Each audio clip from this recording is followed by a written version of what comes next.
The practical method of comparison, according to the model being discussed, is carried out through identifiable objects and the way those objects are changing. This is an important distinction. For example, imagine that someone had a frightening experience in a particular vehicle.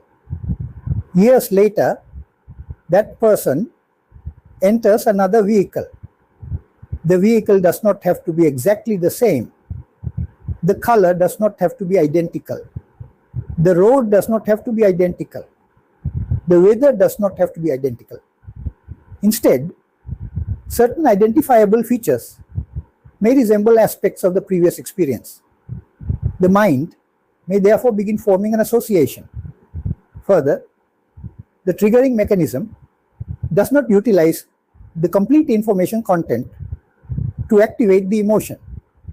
A more detailed comparison may be carried out at a later stage to decide whether the emotional response should be reversed or sustained. This is an important point. The initial emotional response can occur before the entire situation has been fully examined. Only later may the mind obtain enough information to determine whether the perceived danger is real. Using awareness of the body. As discussed in a subsequent talk, development of awareness of the body involves practical training to control the wandering mind. This is particularly useful because we have a natural familiarity with our own body. At almost any moment, we can shift our attention toward the body without much delay. If you are sitting, for example, you can notice the contact between your body and the chair. You can notice your breathing. You can notice tension in your shoulders. You can notice the position of your hands. You can notice whether your face is relaxed or tense. This ability helps us interrupt thought processes and also interrupt, at least temporarily, the sense door activations related to seeing, hearing, smelling, and other sensory experiences. Consider a simple modern example. Suppose you are reading an upsetting comment on social media. You begin thinking about it. Then another thought appears. Then another. You remember a similar incident from the past. You imagine what you should have said. You imagine what the other person might say next. Within a short period, a simple comment has developed into a large emotional story. But instead of following the story, you can shift your attention to your body. You may notice your breathing. You may notice that your jaw has tightened. You may notice that your heartbeat has changed.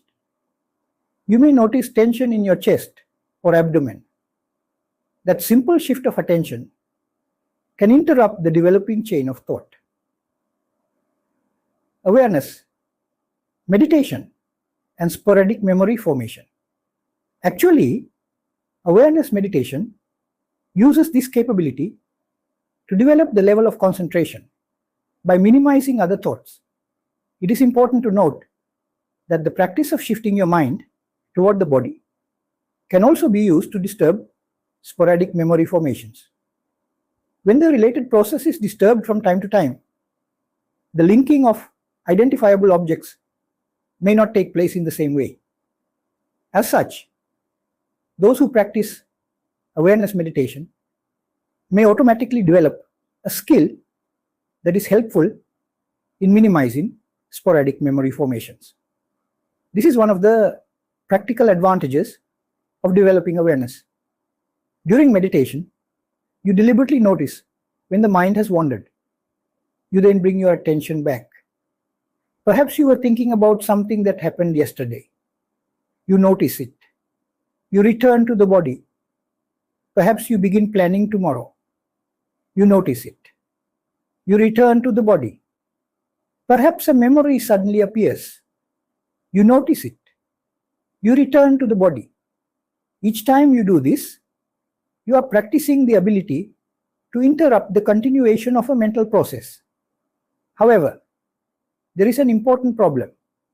The potential threat of emotional outbreaks occurs in everyday life when you are not engaged in meditation practice.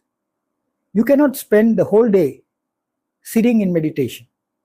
You have to drive, you have to work, you have to speak with other people, you have to answer telephone calls, you have to read messages, you have to deal with unexpected events.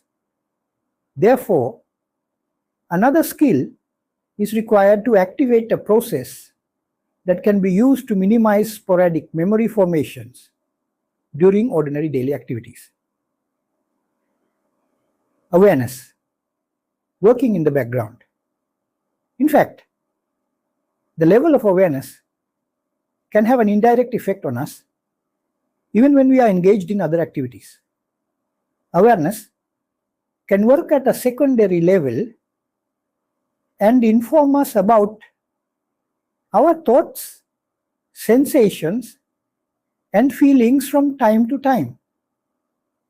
Please recall your own experiences of receiving these signals.